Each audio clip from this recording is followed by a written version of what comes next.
देखो last time हमने देख लिया था कि वेक्टर्स को ऐड कैसे करते हैं, ठीक है, और वेक्टर से कंपोनेंट भी देख लिए थे।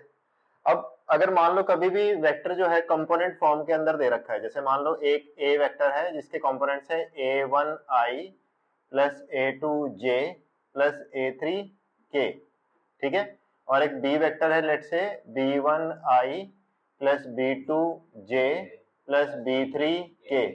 अगर कोई भी वेक्टर कंपोनेंट फॉर्म में है, अगर कोई भी वेक्टर क्या है कंपोनेंट फॉर्म में, तो हमने को करना है क्या, अगर उनको ऐड करना हो, जैसे मान लो मेरे को ए वेक्टर प्लस बी वेक्टर निकालना है, तो सिंपली मैं क्या करूंगा, आई से आई ऐड करूंगा, जे से जे ऐड करूंगा और के से के ऐड करूंगा। उस केस में आंसर क्या होगा, a1 plus b1 i plus a2 plus b2 j plus a3 plus b3 k, ठीक है। सिमिलरली सब्ट्रैक्शन अगर होगा तो a माइनस बी अगर होगा तो क्या होगा, a1 minus b1 a2 minus b2 and a3 minus b3, ठीक है। और अगर वैसे वेक्टर फॉर्म है तो तुम्हें पता है कि वेक्टर एडिशन कैसे लगाते हैं, पैरेललोग्राम और ट्रायंगल लॉ से, ठीक है। चलो अब आगे लिखो वेक्टर प्रोडक्ट, वेक्टर प्रोडक्ट या फिर वेक्टर मल्टीप्लिकेशन लिख लो, लिख लीजिए वेक्टर मल्टीप्लिकेशन।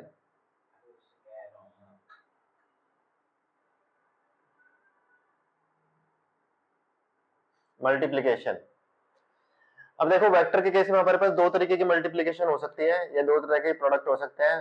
पहला कौन सा है, डॉट प्रोडक्ट, और दूसरा कौन सा है, क्रॉस प्रोडक्ट, ठीक है। आज हम डॉट प्रोडक्ट की बातें करेंगे, आज डॉट प्रोडक्ट कंप्लीट कर देंगे, ठीक है। तो लिखिए डॉट प्रोडक्ट, या फिर इसको हम बोलते हैं scalar product,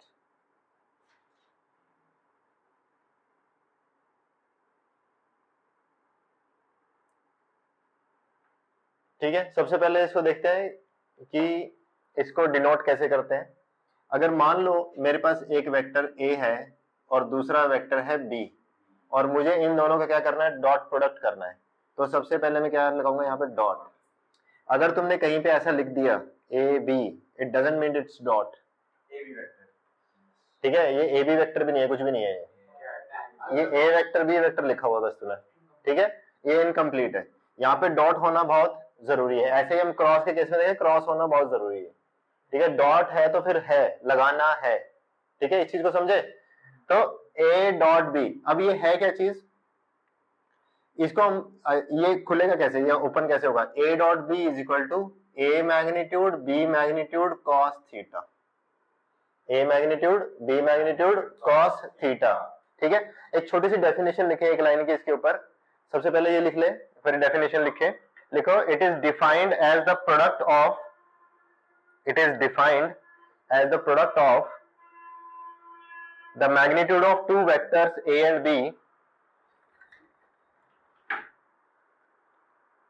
magnitude of two vectors a and b and the cosine of their included angle theta, and the cosine magnitude of two vectors a and b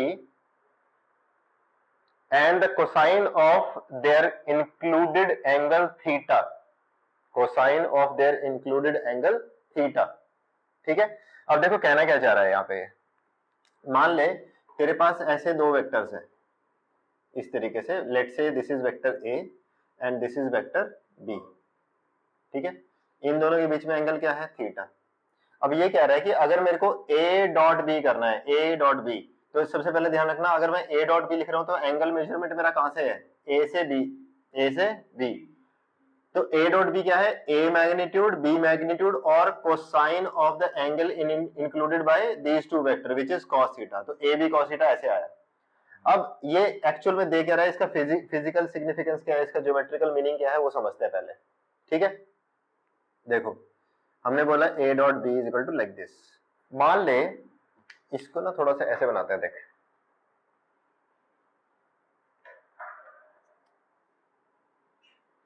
ये बी वेक्टर है, ये मान ले ए वेक्टर है, ये मान ले थीटा, ठीक, वट जैसे मर्जी कर ले, उससे कोई फर्क नहीं पड़ता, ठीक है। मैं कोई फर्क नहीं पड़ेगा उससे, अभी बताता हूँ कैसे। मैंने लिखा ए डॉट बी, मैंने लिखा ए डॉट बी। मैं क्या कर रहा हूं, मैं ये बोल रहा हूं कि इसको ऐसे लिख दो, ए cos theta into B, A cos theta into B. मैंने बस कॉस थीटा इसके साथ ले लिया, ठीक है। अब सोच, अगर मैं इस लाइन को, इस वेक्टर को इस पर्टिकुलर वेक्टर के ऊपर प्रोजेक्ट करूं, प्रोजेक्ट करने का मतलब समझते हो क्या होता है?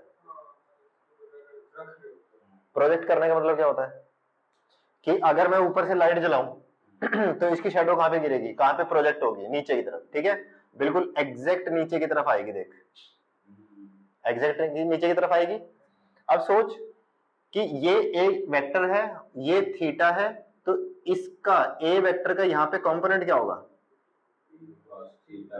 ए कॉस थीटा, ए कॉस थीटा ही होगा ना। इस ए कॉस थीटा को मैं कहां पे प्रोजेक्ट कर रहा हूं? बी के ऊपर। मैं क्या कर रहा हूं? बी के ऊपर प्रोजेक्ट कर रहा हूं। तो इसका मतलब इसका ज्योमेट्रिकल मीनिंग क्या हुआ ए डॉट बी का? ए डॉट बी का ज्योमेट्रिकल मीनिंग ये है कि आप ए का कंपोनेंट या ए का कोसाइन कंपोनेंट, ठीक है, आप बी के अलोंग ले रहे हो। ए का कोसाइन कंपोनेंट कहां पे ले रहे हो? बी के अलोंग, ठीक है। या फिर हम ऐसे ही बोल सकते हैं कभी कभी कि हम क्या ले रहे हैं कि ए का प्रोजेक्शन बी के ऊपर ले रहे हैं। यहाँ पे क्या कर रहे हैं? ए का प्रोजेक्शन बी के ऊपर ले रहे हैं, ठीक है। तो ए इस का प्रोजेक्शन क्या है? ए कॉस थीटा, और ए किसके ऊपर है? बी के ऊपर। तो a cos theta into b. तो बेसिकली ए डॉट प्रोडक्ट क्या है? Projection of a on b या component of A along b, ठीक है। इसी तरीके से उल्टा भी सोचा जा सकता है कि ऐसे सोचूं मैं, A dot B is equal to A times B cos theta. अब क्या होगा? अब मैं इसको प्रोजेक्ट कर दूं, इसको प्रोजेक्ट करूंगा तो ये A dot B is equal to A times B cos theta लिख दिया। अब हम लोग क्या कर रहे हैं कि बी का प्रोजेक्शन कहां पे ले रहे हैं? ए के ऊपर, ठीक है। या फिर बी का कौन सा कंपोनेंट? यहाँ पे बी का कौन सा कंपोनेंट? देख, ये थीटा है, ये बी का बी कॉस थीटा यहाँ पे आएगा इसी तरफ, ठीक है। तो बी का कॉस थीटा कंपोनेंट हमने कहां ले लिया? ए की तरफ ले लिया, ठीक है। तो this is what geometrical meaning of dot product, ठीक है। अब देखो यहाँ पे क्या, ये मैग्नीट्यूड है, ये भी मैग्नीट्यूड है, और cos थीटा भी क्या दे रहा है? मैग्नीट्यूड दे रहा है। तो यहाँ पे जो आउटपुट आई, जो रिजल्ट आया, वो कैसा आया? स्केलर। कैसा आया? स्केलर। इट्स नॉट वेक्टर, इसमें कोई डायरेक्शन नहीं है, ठीक है। तो that is why we call dot product as a scalar product, because क्योंकि ये स्केलर रिजल्ट देता है, ये वेक्टर रिजल्ट नहीं देता, ठीक है। एक बार लिख लो जो लिखवा है। देखो आगे लिखो प्रॉपर्टीज, आगे लिखें properties of dot product. Properties,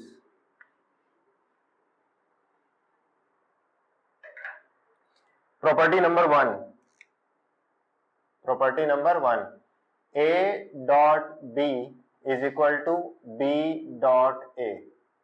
कैसे? समझो। जैसे मान लो मेरे पास ये दो वेक्टर हैं, ये वेक्टर ए है और ये वेक्टर बी है, ठीक है। इन दोनों के बीच में एंगल क्या है? थीटा। जब मैं ए डॉट बी कर रहा हूं तो मैं ए से बी की तरफ मेजर कर रहा हूं एंगल को, तो वो क्या आ रहा है? थीटा। तो let's write it, A B cos theta. जब मैं बी डॉट ए करूंगा तो बी से ए की तरफ मेजर कर दूंगा, तो अगर ये पॉजिटिव डायरेक्शन थी तो ये नीचे वाली डायरेक्शन क्या हो जाएगी? नेगेटिव, ठीक है। तो वहां पे क्या लिखा जाएगा? B A cos of minus theta. And what is cos of minus theta? Cos theta again, ठीक है। तो ये क्या हो गया? A B cos theta is equal to B A cos theta, और ये तो मैग्नीट्यूड है, ये तो मल्टीप्लाई ए बी और बी ए तो बराबर है, ठीक है। तो that is why A dot B is equal to B dot A. Property number 1।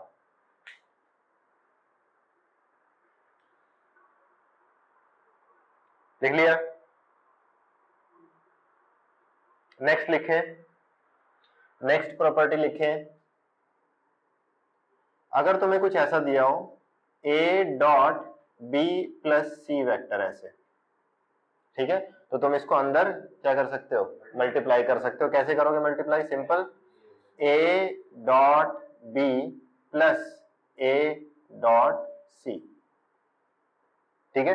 A dot B plus a dot सी।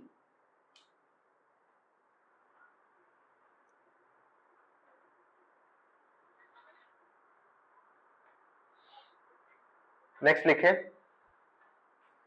लिखे, third property, angle between two vectors, angle between two vectors. देखो अगर मान लो मेरे को दो वेक्टर दे रखे हैं, vector A and vector B, जैसे मैं डॉट प्रोडक्ट करूं A dot B is equal to A B cos theta, तो यहां से कॉस थीटा क्या आ गया, कॉस थीटा आ गया ए डॉट बी अपॉन में ए बी। अब ए और बी क्या है, मैग्नीट्यूड फॉर्म में, ए और बी क्या है, मैग्नीट्यूड फॉर्म में, और ए डॉट बी अगर हमें करना आ जाए, जो कि अभी हम करना सीखेंगे, तो मैं इजिली एंगल निकाल सकता हूं, मैं इजिली क्या कर सकता हूं, एंगल निकाल सकता हूं। तो cos theta is equal to A dot B upon में ए बी। नेक्स्ट प्रॉपर्टी इसके साथ ही देखो, फोर्थ, ये इसके अंदर ही भी कर सकते हो, 3.1 भी कर सकते हो। देखो कैसे, अगर थीटा 90 हो जाए, अगर थीटा क्या हो जाए 90, तो cos 90 इज 0, cos 90 इज 0। तो इसका मतलब क्या हो गया कि a डॉट बी 0। तो इसका मतलब अगर तुम्हें कभी भी ये चेक करना है कि दो वेक्टर परपेंडिकुलर हैं कि नहीं, दो वेक्टर तुम्हें ये चेक करना है परपेंडिकुलर है कि नहीं, उनका डॉट प्रोडक्ट निकालो, अगर वो 0 के बराबर आ जाए तो क्या हो जाएगा, वो वेक्टर कैसे होंगे, परपेंडिकुलर।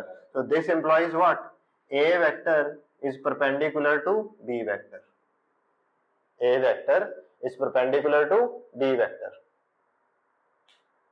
ये चीज समझ में आ गई। कभी भी ये चेक करना हो कि दो वेक्टर परपेंडिकुलर है कि नहीं, तो क्या करो, उसका डॉट प्रोडक्ट निकालो, डॉट प्रोडक्ट अगर 0 आ गया तो इसका मतलब वो परपेंडिकुलर है, ठीक है। और अदरवाइज भी अगर दो वेक्टर के बीच में एंगल निकालना हो तो dot product is the easiest way to find the angle between two vectors, ठीक है। नेक्स्ट लिखे, नेक्स्ट फिफ्थ, देखो हमारे पास जो यूनिट वेक्टर अलोंग एक्सिस होते हैं कौन कौन से होते हैं, आई जे एंड के, आई जे एंड के। अब देखो मुझे ये बताओ आई डॉट आई क्या होगा, 1, आई डॉट आई क्या होगा 1, क्योंकि आई का मैग्नीट्यूड, इसका आई का मैग्नीट्यूड, दोनों के बीच में एंगल 0, दोनों के बीच में एंगल कितना है 0, तो cos 0 इज 1, तो आई डॉट आई क्या हो गया 1। ऐसे ही जे डॉट जे क्या हो जाएगा, और ऐसे ही के डॉट के क्या हो जाएगा, ये चीज समझ में आ गई। सिमिलरली इधर देख ले पहले, सिमिलरली अगर मैं बोलूं आई डॉट जे, ये क्या होगा 0, क्यों, क्योंकि ये दोनों के बीच में एंगल कितना है 90, इन दोनों के बीच में एंगल कितना है 90, और अगर 90 है तो डॉट प्रोडक्ट क्या होगा 0, ठीक है। सिमिलरली जे डॉट के क्या होगा 0, और आई डॉट के या फिर के डॉट आई क्या होगा 0। ये चीज समझ में आ गई, लिख लो इसको। नेक्स्ट लिखो, नेक्स्ट लिखे, मान ले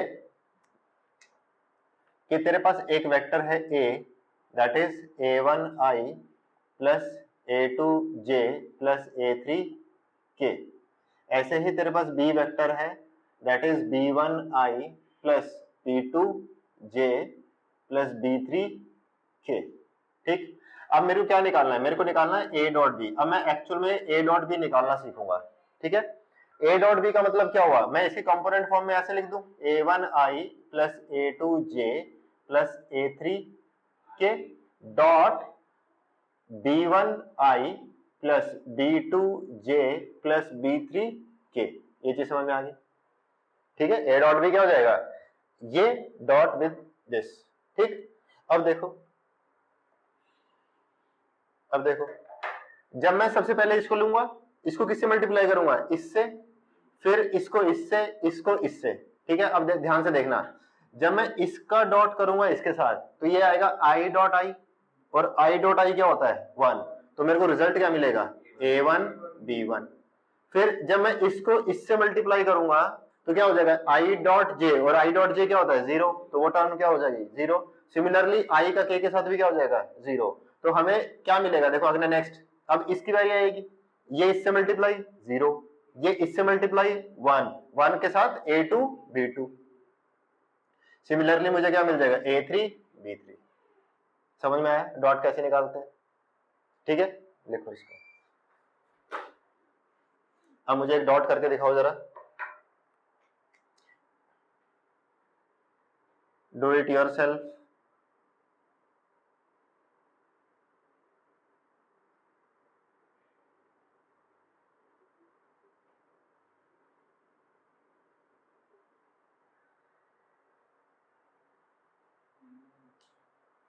ट्राई करें, आंसर बताएं क्या आएगा। You have to find A dot B। कितना आ गया? 38। चलो और ट्राई कर लेते हैं।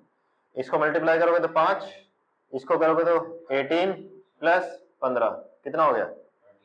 38।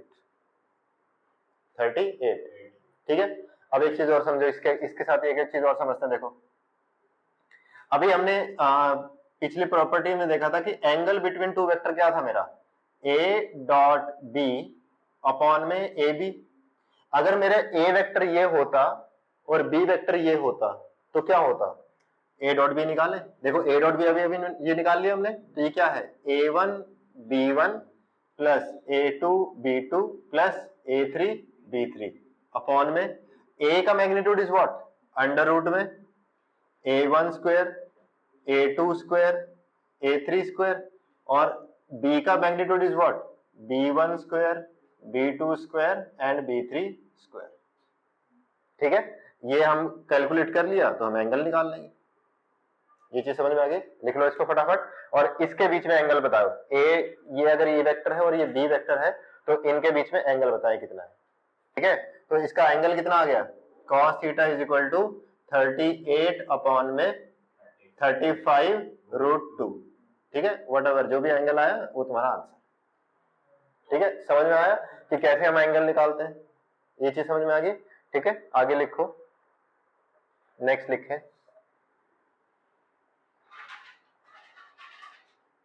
आगे लिखे डायरेक्शन कोसाइंस। आगे लिखे direction cosines. Direction cosines, direction cosines. देखो ये क्या चीज है, अगर तुम्हें थोड़ा सा ध्यान होगा, जब हम कंपोनेंट रिजॉल्व कर रहे थे, ठीक है, जब हमने 2D में किया था तो हमने क्या किया था कि cos थीटा और sin थीटा ऐसे कर दिया था। जब हमने 3D में किया था तब क्या किया था, जब हमने 3D में क्या किया था, याद है किसी को? Alpha cos b cos alpha ये बेसिकली क्या बता रहे थे तेरे को, एंगल 0 उसके बाद उनका रिजोल्यूशन, ये था x, ये था z और ये था y। ठीक है, अब मैं देख क्या कर रहा हूं, मान लो मेरे पास ये वेक्टर है OP वेक्टर। हाँ, अब देख मान लो इसके तेरे को वो दे रखे हैं, कोऑर्डिनेट्स दे रखे हैं, मान लो x y z। ठीक है, क्या हम इसका पोजीशन वेक्टर लिख सकते हैं? ठीक है, पोजीशन वेक्टर लिखो, क्या लिखेंगे, xi plus yj plus zk, यही लिखा जाएगा। अभी मैंने सीखा, मैं डॉट प्रोडक्ट की हेल्प से क्या निकाल सकता हूं, दो वेक्टर्स के बीच का एंगल। क्या निकाल सकता हूं, दो वेक्टर्स के बीच का एंगल। सोच के देख, मान लो मेरे को ये अल्फा बीटा और गामा की वैल्यू फाइंड आउट करनी हो, मेरे को नहीं दे रखी, मेरे को क्या निकालनी है, मेरे को ये वैल्यू निकालनी है। अब मैं क्या करूंगा, देख ये मेरे को एक पोजीशन वेक्टर मिल गया, इस वेक्टर को, और x के अलोंग कौन सा वेक्टर होता है, i cap. I cap is a vector, ठीक है, इट्स ए यूनिट वेक्टर। ठीक है, इस यूनिट वेक्टर का अगर मैं इस पोजीशन वेक्टर के साथ अगर मैं डॉट कर दूं तो मेरे को क्या मिलना चाहिए, अल्फा। क्या मिलना चाहिए मेरे को, अल्फा मिलना चाहिए, नहीं मिलना चाहिए? तो देख मैंने क्या किया, ओपी वेक्टर डॉट आई, क्या मिलेगा मेरे को, ओपी वेक्टर का मैग्नीट्यूड, आई का मैग्नीट्यूड कॉस अल्फा, यही होगा ना, कॉस अल्फा। तो यहां से मैं कॉस अल्फा निकाल सकता हूं क्या, कॉस अल्फा क्या होगा, ओपी डॉट आई अपॉन में इसका मैग्नीट्यूड इंटू में इसका मैग्नीट्यूड, अपॉन में इसका मैग्नीट्यूड क्या है, अंडर रूट में x square plus y square plus z square, और इसका ये 1 है। अब what is OP dot I, इसका डॉट प्रोडक्ट करो, क्या मिलेगा तेरे को? सिर्फ एक्स। क्या मिलेगा तेरे को? सिर्फ एक्स। तो बेसिकली अगर मेरे को कॉस अल्फा निकालना है तो मेरे को क्या निकालना है? सिर्फ एक्स अपॉन में अंडर रूट में x square plus y square plus z square. Similarly अगर मेरे को ये बीटा एंगल चाहिए, मेरे को क्या चाहिए? बीटा एंगल, तो मैं क्या करूं? जे के साथ इसको डॉट करूंगा, ठीक है? तो उस केस में OP dot j is equal to क्या होगा? ओपी वेक्टर का मैग्नीट्यूड, जे कैप का magnitude and cos of beta, and I will get cos beta is equal to what? Y upon में अंडर रूट में x square plus y square plus z square. ये चीज समझ में आ गई? Similarly cos gamma क्या होगा? What is cos gamma? z upon में अंडर रूट के अंदर x square plus y square plus z square. What is this? Cos alpha, cos beta, cos gamma. These are the direction cosines.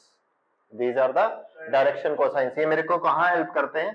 ये मेरे को बताते हैं कि मेरा जो भी वेक्टर है वो x एक्सिस से कितने एंगल पे है, y से कितने एंगल पे और z से कितने एंगल पे है। ये चीज समझ में आ गई? पक्का? अब अभी रुक जा, थोड़ा सा और देख ले, फिर इकट्ठा लिख लियो, ठीक है? देख, cos alpha, cos beta, cos gamma, मैं क्या कर रहा हूं? देख, इसको स्क्वायर कर रहा हूं, इसको भी स्क्वायर कर रहा हूं और इसको भी स्क्वायर बोथ साइड कर रहा हूं, ठीक है? तो देख मेरे को क्या मिलेगा? Cos square alpha, cos square beta and cos square gamma को मैंने क्या किया? स्क्वायर करके ऐड कर दिया। देख क्या मिलेगा इधर से?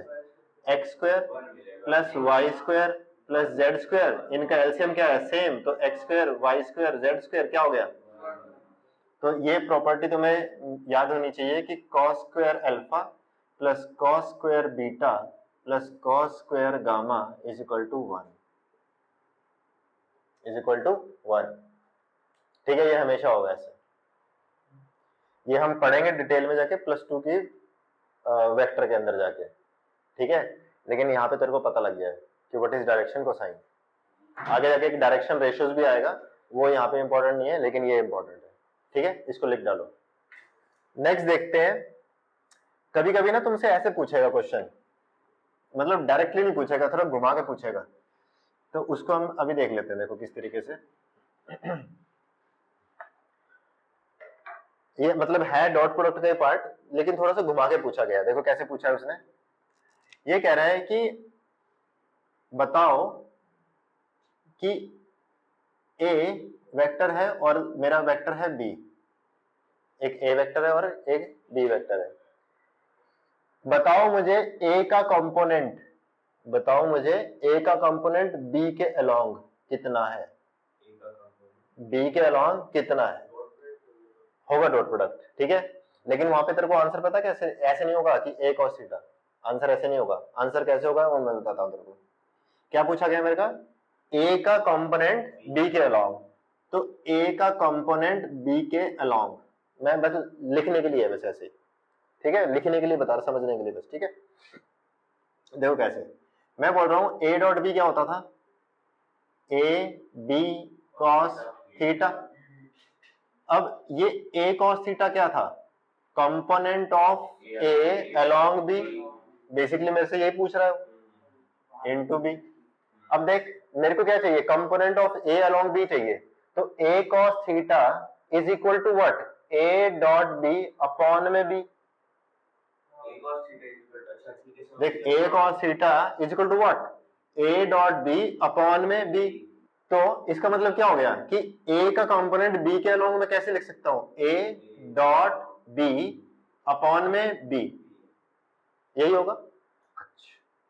जो कंपोनेंट्स होते हैं क्या वो स्केलर होते हैं या फिर वेक्टर होते हैं?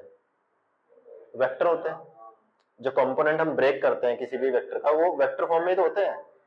देखो ए डॉट बी तो स्केलर देगा और ये खुद ही मैग्नीट्यूड है, तो ये क्या है? Basically scalar. मेरे को क्या चाहिए? वेक्टर। अब मेरे को ये पता है कि ये जो वेक्टर है ना, सॉरी ये जो मैग्नीट्यूड जो आया किसके अलोंग है? ये बी के अलोंग। तो इसका मतलब क्या लगा दो? B cap.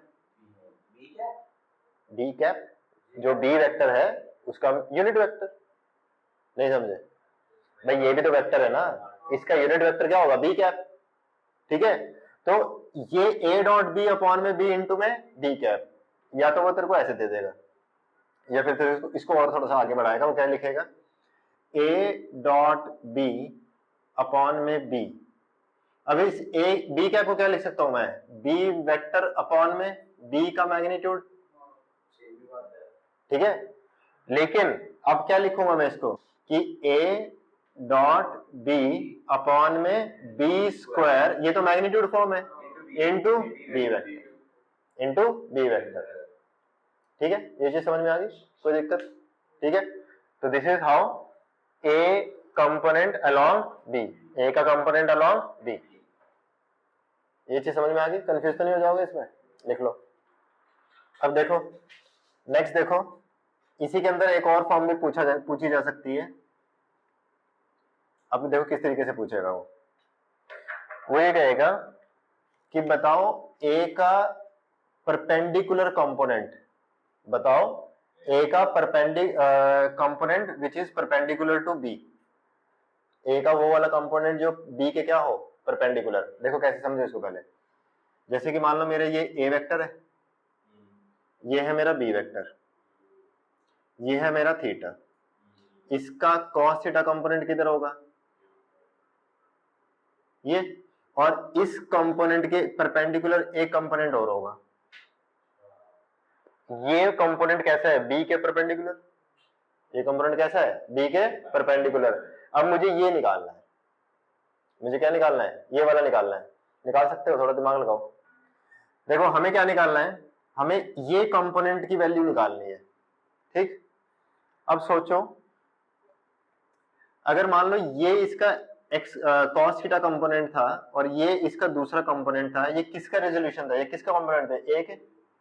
इसका मतलब ए वेक्टर लिखा कैसे जाएगा, ए कॉस थीटा प्लस ये वाला कंपोनेंट, प्लस क्या हो जाएगा, ए वाला कंपोनेंट। तो मैं मान लेता हूं ये ए परपेंडिकुलर टू बी कंपोनेंट है, ए का कंपोनेंट परपेंडिकुलर टू बी।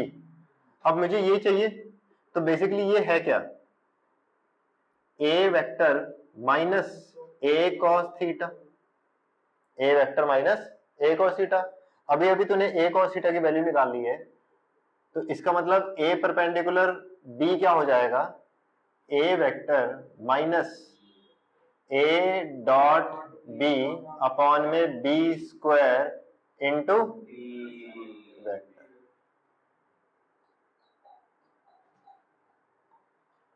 ये इसका क्या है, perpendicular component, simple. W is equal to F dot S, where S is the displacement of the body, लिखने की जरूरत नहीं है, where S is the displacement of the body, given that under a force F, given that under a force F, F is equal to 2I plus 3J plus 4K, 2I plus 3J plus 4K Newton, Newton, ठीक है। A body is displaced from the position vector, a body is displaced from the position vector r1 is equal to 2I plus 3J plus K, and to the position r2 that is I plus J plus K.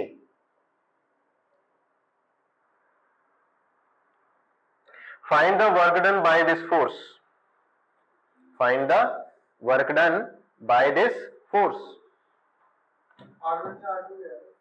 Position, पहले वो इस position पे था, अब वो इस position पे पहुंच गया। देखिए, देखो ये क्वेश्चन क्या कह रहा है कि हमने एक ये वाली फोर्स जो है ना एक बॉडी के ऊपर लगाई और बॉडी यहां से यहां डिस्प्लेस हो गई, ठीक है। और ये क्या है, पोजीशन वेक्टर्स। तो याद करो पिछले लेक्चर में हमने क्या सीखा था, डिस्प्लेसमेंट निकालना, ठीक है। डिस्प्लेसमेंट कैसे निकालते थे, R2 माइनस R1, ये निकालते थे ना displacement vector, R2 minus R1। करो R2 minus R1, this minus I cap minus 2J cap plus, बस खत्म, वो तो जीरो हो गया, ठीक है। तो ये डिस्प्लेसमेंट हुआ। अब वर्क डन इज व्हाट, वो दिया भी है उसने, work done is what, F dot S। करो इसको इससे मल्टीप्लाई करो, -2, अरे डॉट निकालना है भाई, -2 -6, तो आंसर क्या आ गया? -8 जूल। -8 जूल। लिखिए क्वेश्चन, लिखिए, आसान क्वेश्चन। चेक कीजिए कि क्या a vector 2i - 3j + k and b vector I + j + k are orthogonal।